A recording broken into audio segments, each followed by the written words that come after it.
Hey horror fans, welcome back to Room 237, coming at you with another random review. And I figured, why not review an older film now? Because I've been doing these recent ones for a while, just because I've kind of been stuck on Netflix and Hulu. This film is on Netflix, but I bought this Blu-ray a while ago and just never got around to watching it, because it was like $5. But, a really fun, imaginative, crazy movie that a lot of people grew up with, and I didn't. I never saw it as a kid. I saw it for the first time just now, and it's 1988's Killer Klowns from Outer Space, which I don't really like this cover. I like the original cover that will be in the thumbnail, and the more so traditional cover, where it's just like this head over the planet. It has all the same features that's on that DVD, though. Yeah, this is just a really fun. It's what it is. It's not like a straightforward horror film, like a killer clown movie. It's a horror comedy. It's supposed to be silly and over the top, although it is killer clowns, but also sort of a, I wouldn't really say parody, but or a spoof, but sort of like a homage or throwback to like the cheesy B movie alien invasion films of the 1950s. Like, say, Invasion of the Body Snatchers, which I think even the creators, the Kyoto brothers, this is the only film they've done. Cause they wrote, produced, directed, and did the effects for. But they also had help from, what the hell was the guy's name? He was on the special features. It doesn't give his name, but Fantasy 2 Film Effects also had a hand in the effects. But rated PG-13, which I'm kind of surprised with some of the stuff in it. LA Weekly says a sinister three-ring circus of sneaky gore. Even though it is PG-13, it has its gore, but it's done in such a way like it's not a Friday the 13th film. And when you look at some of the gore, you're like, how did this get PG-13? Well, after almost a decade of Friday the 13th films, the MPAA was probably just like, yeah, it's good enough for kids. But also, you know, with a clown movie trying to reach a broader audience, there's really not much to the plot. Just, you know, it starts off sort of like at this a make-out point, like where teenagers go to park, and there's this one couple who are leads, and they're played by, because I don't really know anyone from this movie. They're Grant Kramer and Suzanne Snyder, even though that name does sound familiar. She was in Night of the Creeps, Return of the Living Dead Part 2. Okay. The only person I really recognized would be John Vernon, who was the dean in Animal House. And for fans of stand-up comedy, this was Christopher Titus's first film. He's only in a couple scenes. But this this big yellow light comes down to Earth and crashes near this make-out point out in the woods. At first, it's like this sort of farmer-looking guy checking it out with his bloodhound. And it's a spaceship that opens up into like this big circus tent. And we see one of the clowns that, you know, pulls out this gun and shoots him, but we don't see what it does yet.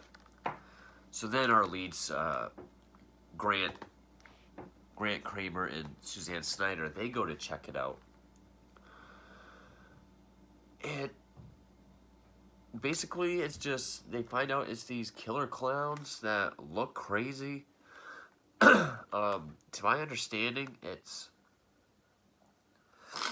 I'm pretty sure it's people in suits, but the heads are animatronic because they have to control the facial expressions. But I'm pretty sure it was people in suits. If the whole thing was animatronic, then wow.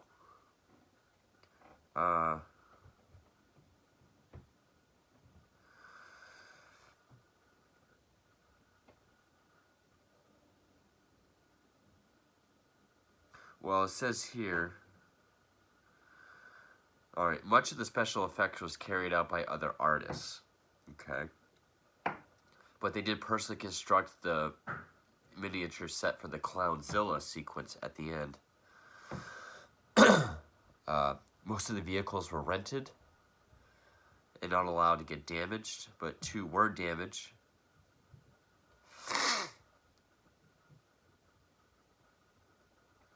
The one Jeep filled with cotton candy needed $3,000. Wow. I'm trying to see if... Okay. Was originally intended... Clownzilla was supposed to be stop motion, but was one of the Kyoto brothers in a rubber suit.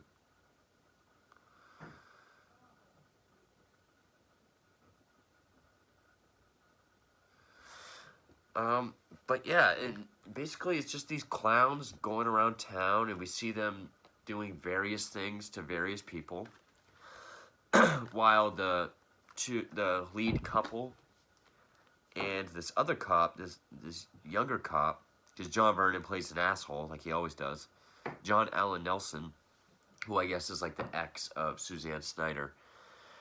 They're going around trying to figure this whole thing out, and this movie, I'll say right off, I've never cared for clown movies.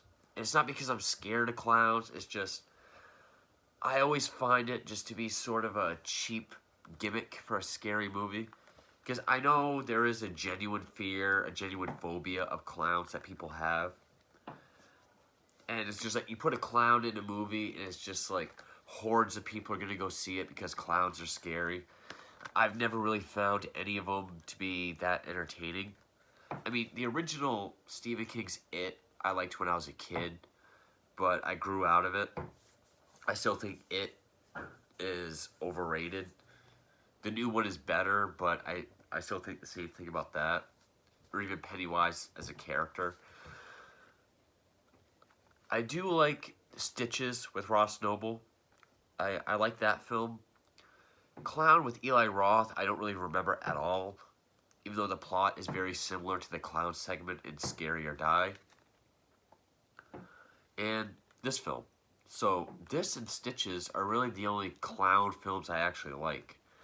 I haven't seen Terrifier yet, and I actually never did get around to watch American Horror Story, but I know about Twisty. But this movie did what other clown movies have never done. Stitches kind of did it in its own way. It never did. But they actually utilize the whole clown aspect of the film. Like, for example, when the couple escapes because they get inside the spaceship and they're walking around, which the interior for the spaceship I think is very well done. And I mean, this movie was made on a budget for $1.8 million, and this movie uses every dollar of that. I mean, practical set designs, practical effects. The only real visual effects would be like because they had these death ray guns that, people CGI, like 80s CGI, they light up pink and they get turned inside these cotton candy cocoons. And pretty much, that's like the overall goal for the film. They're going around collecting people in these cotton candy cocoons, which liquefies people. And as we see later on, one sticks a straw and it starts sipping blood out of it. So it's like a bloody cotton candy juice box. But, like, it's all black and they got these, like, really neon colors. Like, take something like Beyond the Black Rainbow. Sort of like how it's black with a lot of like squares and rectangles and triangles, but they're colors. Doors are sort of like for like a dark room, like it spins around. So they have like the cotton candy ray. They have a gun that shoots popcorn. When the couple escapes, one clown blows up a balloon and makes a dog out of it. It puts it on like a stiff leash, and it comes to life. It looks like a balloon animal, but you know, it makes the dog noises and it sniffs them out. Or, you know, just a lot of clowny stuff. Like, there's even one scene with this one clown doing these. There's like a crowd of people at like a bus stop, and he's doing like all these shadow puppets that are giant on the wall. Does like a bunny rabbit, an elephant, a belly dancer, George Washington crossing the. Can't even remember which one it is. Fucking moron. But that, and then it turns into like this T-Rex, and even though it's a shadow on the wall, it comes down and it just gobbles up all the people. And then they're like in his hands, and he just puts it in this bag of popcorn. There's this one shorter clown that goes up to these bikers on like a typical clown type bicycle. And this one big biker smashes it. Clown jumps way up into the sky. When he comes back down, he's got like boxing gloves. And of course, he's acting all silly. The guy's like, "What are you gonna do? Knock my block off?" And he punches his head off. We see his head fly off into the garbage. So it's got blood and violence. But, you know, way more so than both versions of it. And more so than Stitches, but at least Stitches made an effort. You know, making balloon animals out of intestines and stuff like that. You know, utilizing sort of clown routines and clown props to kill people. Like, one of the more famous scenes is they get to this carnival that's out on a pier. This clown car pulls up, and like 6 of them get out. And they all pull out these pies, and this one guard is like, "What are you gonna do with them pies, boys?" And they all you just see him get covered in like a dozen pies, and he just kind of falls over. So then they walk past him. It's just like this big pile of pie mess. The pie's like acid. Later on, we see like blood oozing out of it. There's like a skeletal arm, and the little small clown puts a giant cherry on the top. So they really do make them clowns. Very imaginative. And I like how all the clowns look different. They all have their own design, because there's a bunch of them. While they're wreaking havoc on the town, it focuses on maybe 5, 6, or 7 of them. But then when our 3 leads get on the ship, because the girl gets abducted in like this big hard balloon, so they go to rescue her, and they're on the ship, which is now at the carnival. And that's when we see like a bunch of these different clowns. I did notice one had a shirt design that kind of looked like Rocco's shirt on Rocco's Modern Life. And for whatever reason, one of the clowns goes into the jail, and like John Vernon, who's the asshole cop, he puts handcuffs on him, but of course he, you know, does that thing where the hands come off and then his real hands come out of his sleeve. But he willingly goes into the cell, but his lapel shoots water at him. And I don't know if the water really had any effect or if it's something they did later on, but he says something like, you know, "They're not going to make a dummy out of me." And then later on, we actually see a clown sort of using him as a dummy. And when he takes his hand out, it's all bloody and goes like that. But there are, I mean, it's not all goofy and comedy. I mean, there are some creepy scenes. Like, there's like this burger joint, and there's this one sitting outside. And there's this little girl sitting at a table, and he's kind of waving, she waves, he does peekaboo, she does, and he starts beckoning her, which she goes, and the music is really, which the music was done by John Massari. He did a good job, because it all sounds like, it's not exactly like dee dee dee dee dee dee dee dee, but it's like carnival clowny music, but with some synth and movie style music put over it. But scenes like that, the music's actually creepy. It feels like it's building towards something kind of sinister. He's got a big mallet behind his back. Of course, the mother stops her. And the way you kill them is you shoot them in the nose, which they spin around, they glow green, and then when they explode, confetti goes everywhere. Oh, also, when the one clown is in the jail cell, he has one of those, like, party blowers. But when it unravels, it's like a hand that grabs John Vernon around the neck. So, tons of imagination. I mean, when did Beetlejuice come out? Was that 87 or 88? It's one of my lifelong childhood all-time favorites. But I always get confused over which year it was. Either way, around the same time. And I mean, Beetlejuice and this are two of some of the most imaginative movies of its kind. I wish they had used some stop motion because I'm a sucker for stop motion. I've always loved it. Whether it be like a really well done Tim Burton movie or like a really cheap, like, Frank Henenlotter film like Basket Case. There's these two idiot, I'm guessing they're brothers. I think they're brothers in real life. Yeah, the Terenzi brothers. They play these two guys who are trying to start like an ice cream truck business, and they keep popping up all over the place.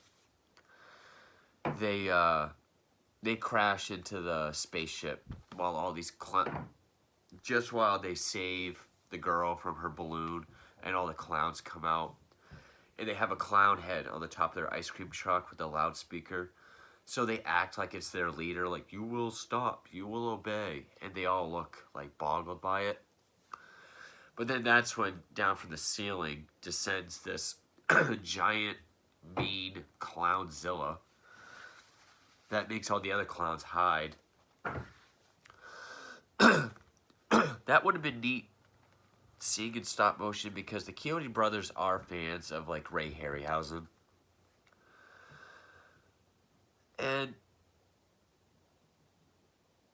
the only films that I would say are kind of similar as far as horror and comedy of this style, and also being like a throwback to the 50s and 60s Invasion B films, would be like Mars Attacks and Slither. Slither, I would say, is a bit more of a horror film than this and Mars Attacks, but I really got to hand it to the practical effects of this. I mean, the clowns, yeah, they look fake, but they're also aliens. So, and the acting, other than like John Vernon's probably the best. The younger cop is okay. The rest of the acting is pretty damn bad. But where it's just a silly comedy with this much imagination, I can kind of forgive something like acting because it's not like it's not a film that's taking itself too seriously. So I can't really dock points. At least all the creative stuff, like the effects, the set designs, the looks of the clowns, the imagination as far as what the clowns do and the kills, the music. I can, where all those aspects are pretty damn good and interesting and fun, I can forgive the acting. And one cool bit of trivia that I never knew was a lot of these clowns kind of sat in storage for years.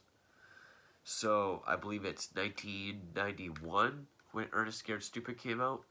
So like 3 years later, 90 or 91.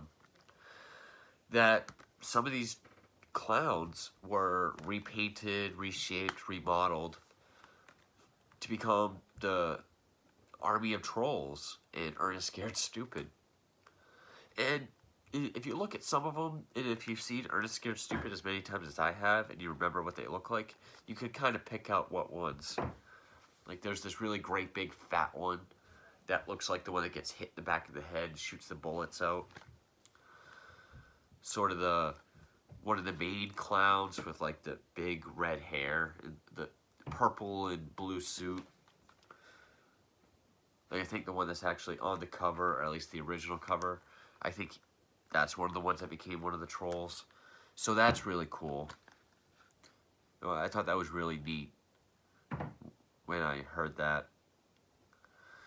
Yeah, this is just a really fun, imaginative movie. I mean, even though I'm not a fan of clown films, I mean, this actually does something with clowns.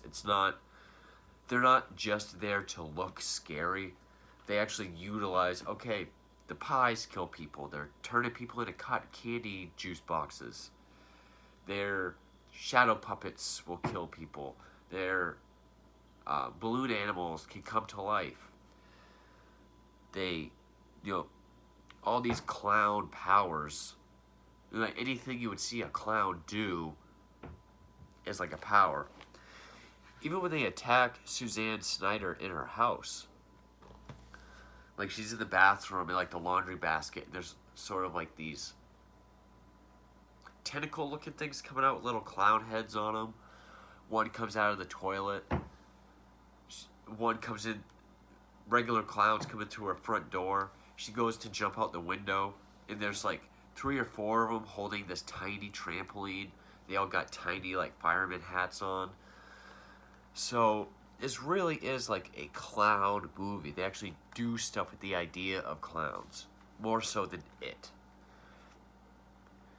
And with how many effects and set designs are in this film, and you look at the fucking budget, granted, yes, this was 32 years ago, but look at these movies that are effects films.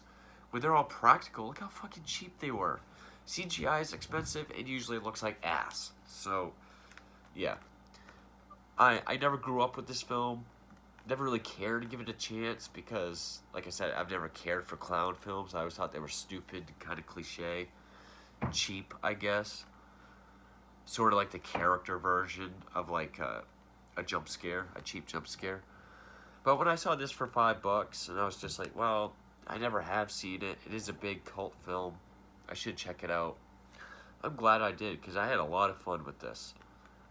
Yeah, Killer Clowns from Outer Space. Fun ass movie. Thank you for watching.